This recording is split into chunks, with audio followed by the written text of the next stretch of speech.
Ayun guys, nandito ako sa bundok kasi mayroon ako rito nabalitaan na yung pinakang-bato rito ay parang sinemento. Ayan, napakalayo guys ng lakad ko, siguro nasa kung ilang kilometro. Ayan, titingnan natin dito kasi napakalapit na nun. Ayan, ito na part na to. Isa siyang malaking bato na para siyang sinemento guys. Ayan, ito. Para siyang pininis. Ayan, napapansin nyo guys, ito. Lakad, punta tayo dito sa pinakang taas na to. Ayan o.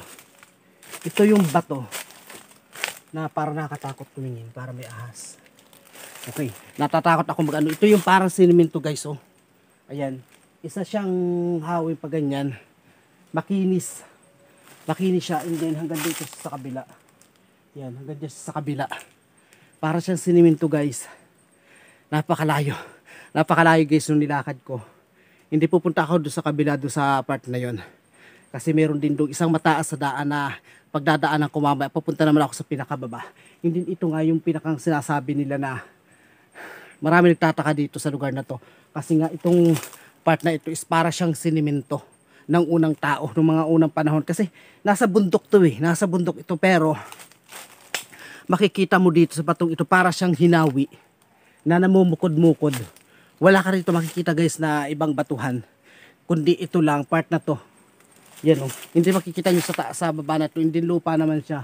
Hindi pagdating naman dyan, para siyang sinemento. Ayan guys o, makinis siya.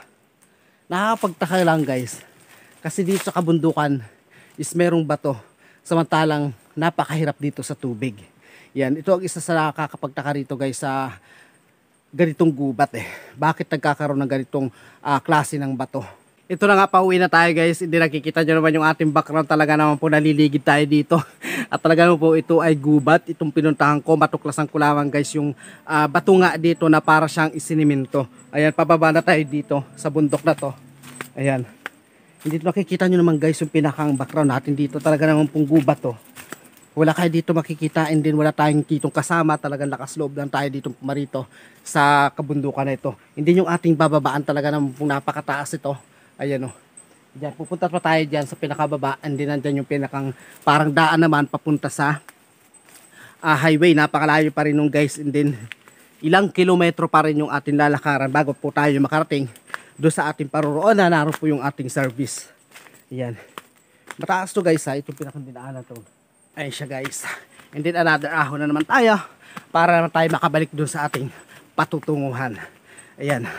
Napakahirap guys ha. Napakahirap ng ganitong vlogger kasi iniisip mo yung content na kung ano ang iyong maisip kailangan gawin mo. Hindi ka naman pwede mag-vlog lang ng basta-basta. Ayan, dumidilim na yung ating kapaligiran, kaya ito nga, nagmamadali na tayo makauwi guys.